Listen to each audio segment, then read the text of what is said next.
There is something I never touched my entire life, and it surprises doctors when I say it out loud. Not because I was stubborn, not because I didn't believe in help, but because I grew up in a time when help didn't come in a bottle with a child-proof cap. It came in slow habits, bitter teas, warm compresses, and plants we treated like ordinary neighbors. People hear my story and assume I must have had some special secret, a hidden formula, some rare, expensive cure. It wasn't like that. It was simple. Too simple to sell. I'm 99 years old now, and people ask me why I'm still steady on my feet, why my mind stayed clear, why I didn't spend my life moving from one prescription to the next. And I tell them the truth, the plain truth. I did use medicine. I just didn't call it that. I called it supper or a cup of tea or something my hands smelled like after helping in the kitchen. I've lived long enough to watch medicine change its clothes. I've watched it become faster, shinier, and louder. And I've watched people become more frightened of their own bodies at the same time. When I was a child, we didn't talk about boosting anything. We didn't talk about detox. We didn't talk about anti-aging. We talked about whether your belly felt calm, whether your joints moved without complaint, whether you slept through the night and woke up willing to do the day. I was raised in a small village, the kind of place where the older women could tell what was wrong with you just by how you stood in the doorway, where the older men could tell you the weather by their knees, and be right more often than the radio. Our food was plain, our work was steady, and the plants around us weren't remedies. They were ingredients. They were household tools. We had no supplements, no little gummies with promises, no powders named after things we couldn't pronounce. If your stomach was sour, your grandmother didn't panic. She didn't rush you to buy something. She asked what you ate, how fast you ate it, and what worry you swallowed with it. And then she would reach for something green or brown or gold, something that grew quietly and did its job quietly. Now, when I say I lived to nearly 100 without medicine, I can already hear someone objecting. What about emergencies? What about infections? What about modern care? Let me be careful here. I'm not telling anyone to refuse a doctor. I am grateful for what doctors can do in a moment of true danger. I've seen antibiotics save lives. I've seen surgery fix what no tea could touch. But for the slow wearing down of a body, the daily friction of living, our elders had a different way. They had 6 plants that visited our table and our cup again and again, not like miracles, but like patient friends. The first one was garlic. Not the odorless kind in a capsule, not the polite version, the real thing, sharp enough to make your eyes water if you chopped it too close to your face. In our home, garlic was food first. It went into soups, beans, stews. And when someone in the house started sniffling, or when winter pressed its cold hands against the windows, the older women would crush a clove with salt and mix it into warm broth. Sometimes they rubbed it on a slice of bread with a little fat and fed it to you like it was nothing. Why did they trust it? Because they watched what happened. They watched how a cold often stayed small instead of becoming a month-long collapse. They watched how wounds cleaned and healed better when the diet was strong and simple. Later in life, I heard scientists speak about compounds in garlic and how they can affect microbes and circulation. They used laboratory words, but I recognized the meaning. They were noticing what my grandmother saw with her eyes. Modern life replaced garlic with all sorts of things: bottled immune shots, flavored syrups, lozenges that numb your throat so you forget it's irritated. Convenience replaced the habit of chopping and cooking and letting the kitchen smell like something alive. Garlic was never glamorous. It didn't need to be. The second plant was ginger. Ginger in our village wasn't a trendy drink. It was something you chewed when your stomach turned or when travel made you queasy. It was something you simmered with water when you felt chilled to the bones. I remember my mother grating ginger into a pot, letting it steep until the steam rose and warmed the face. A small cup, not a bucket. It wasn't about drowning yourself in it. It was about waking the body up gently. Why did the elders trust ginger? Because it settled the stomach without shutting it down. It warmed you without making you jittery. It didn't silence the body's signals. It helped you listen to them. Modern science later paid attention to ginger's effect on nausea and digestion and even inflammation. Again, big words for something small. It helped the body move along instead of getting stuck. Modern products replaced it with fizzy tablets for the stomach, sugary anti-nausea candies, and strong pills that can stop you up in a different direction. Faster, yes, but not always kinder. With ginger, the relief came like dawn, gradual, certain. The third plant was turmeric. In my youth, turmeric wasn't a superfood. It was simply the yellow that stained your fingers. We used it in cooking, yes, but also in the way people used it on the outside of the body. When someone scraped a knee, the elders cleaned it properly first, always. Then they might use a little paste, carefully, not as a substitute for hygiene, but as part of it. When joints ached after long work, turmeric found its way into warm meals day after day. Why did they trust it? Because they understood time. They knew a joint doesn't become stiff in one afternoon, and it won't become loose again in one afternoon either. They watched swelling soften. They watched older people keep moving. Modern researchers later talked about curcumin and inflammation pathways. They argued about absorption and dosages. I listened politely, but in my mind I saw the real measure, a woman in her 70s still kneading dough without wincing. Modern products replaced turmeric with painkillers taken like candy and with creams that promise instant relief and deliver a brief numbness. Numbness is not the same as healing. Numbness just makes you forget for a while. Turmeric was never about forgetting. It was about wearing the years more gently. The fourth plant was nettle. People laugh when I say it because they remember nettle as a sting on the ankle. But when it was handled properly, gloves, careful hands, dried or cooked, it became a nourishing green. In springtime, when winter had thinned everyone out a little, nettle came back like a quiet replenishment. We made soups from it. Teas too sometimes. It tasted like the color green itself, earthy, honest. Why did elders trust nettle?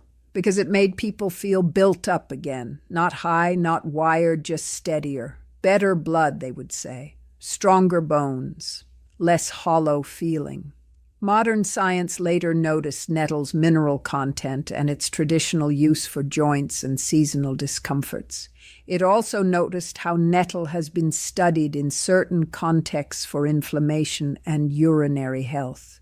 Nothing magical, just a plant with real substance. Modern products replaced nettle with multivitamins, powders, and fortified drinks. Those things have their place, maybe. But they also taught people to believe nourishment comes from factories, not fields. Nettle taught us the opposite. The body recognizes what it grew up with. The fifth plant was hawthorn. This one came later for me, not in childhood as much, but when I was old enough to notice hearts failing around me in quiet ways. Not dramatic, not like in films, more like a person who gets tired sooner each year, who breathes shallower, whose ankles swell, whose sleep grows restless. Hawthorn was used by elders as a gentle support, a tea, a tincture sometimes made by someone who knew what they were doing. It wasn't taken like a weapon, it was taken like a steady hand on the shoulder. Why did they trust it? Because it didn't push the heart like a whip. It seemed to strengthen without forcing. Later, I heard modern herbalists and researchers talk about hawthorn in relation to cardiovascular support and circulation. They spoke with caution, as they should, because anything affecting the heart deserves respect. But I recognized the tone.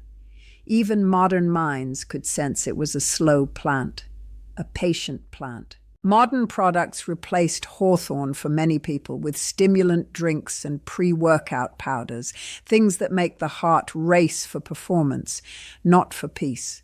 And of course, prescription medications became common, and for many they're necessary. But the old approach aimed for steadiness long before crisis. Hawthorn, to me, was always about staying out of trouble rather than escaping trouble. The sixth plant was chamomile.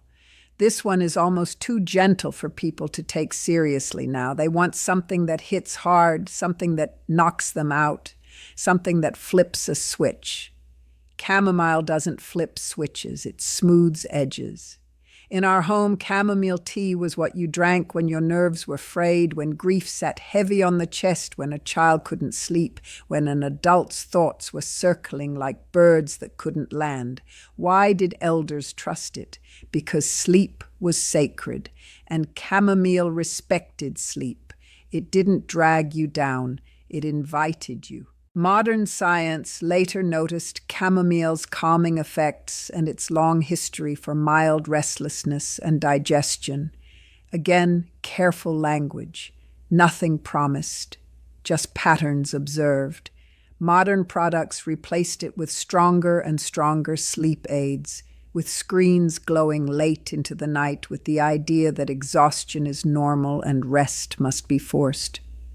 But chamomile taught a quieter lesson.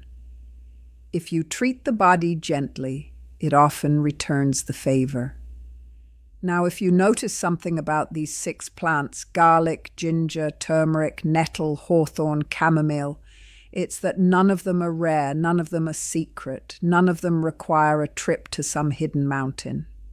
So why don't people know about them? I think many do know. They just don't believe in small things anymore. In my life, nothing failed suddenly. My body wore down slowly. I aged without collapsing. That doesn't mean I never hurt. It doesn't mean I never had sick days. It means the foundation was steady enough that a hard season didn't take everything down with it. My skin changed, yes. It loosened. It thinned. It told the truth of my years, but it didn't become fragile overnight. It didn't split and bruise from a light touch until very late. My joints complained, of course they did. I worked with my hands, I carried water, I knelt on floors. But my joints didn't betray me early. They stayed useful, they stayed negotiable. Some days stiff, some days fine. The kind of aging that allows you to adapt. My digestion, this is something young people ignore until it's gone. In our village, the belly was treated like the center of the house. If the belly was at war, nothing else felt right. Those teas, those bitter greens, that garlic in broth, they kept the belly from becoming a constant emergency. Not perfect, just steady. And my energy, I didn't have the sharp spikes people chase now. I didn't crash because I didn't live on things that made me soar artificially. My days had a rhythm: wake, work, eat, rest, speak with people, sleep. That rhythm did more for me than any miracle. I've watched the modern world replace patience with speed. A headache, a pill before you even ask why it came, an upset stomach, a tablet before you consider what you ate, a sleepless night, a chemical solution instead of a quiet room and a warm cup and an earlier sunset. I don't say this to shame anyone. People are busy. People are tired. People are trying to survive in a world that runs faster than the human body was designed to run. And of course, companies will offer convenient answers. Convenience sells. Patience does not. Plants require time. They require taste. They require repetition. They require you to notice small changes and respect small warnings. A pill often requires only forgetting. There is profit in forgetting. There is not much profit in teaching someone to chop garlic and simmer ginger and drink chamomile and eat nettles in spring.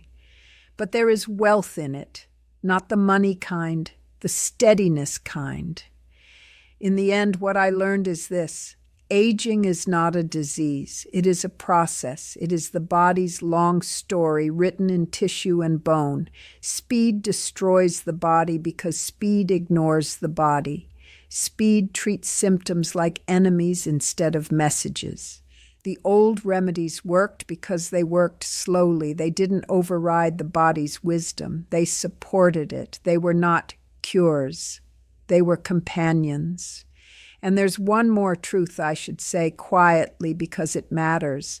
Those 6 plants were never used alone. They came with simple food, with walking, with sleep, with clean water when we had it, with work that tired the muscles in an honest way, with community, even when community was difficult. A plant in a life full of chaos is not the same as a plant in a life with rhythm. Still, even now at 99, I keep these old habits close, not because I think they make me immortal. They don't. I will die like everyone does. But I have watched people spend their last decades at war with their own bodies, swallowing one solution after another, always chasing the next appointment, the next adjustment, the next emergency. I didn't live that way. I lived with my body, not against it. I didn't try to stay young. I just didn't interfere with my body every time it spoke. And when it whispered, when it asked for warmth, for rest, for something bitter and simple, I listened. That is all I can offer you. Not a promise, not a miracle. Just the memory of a life where the smallest things were treated as important. And over time they proved that they were.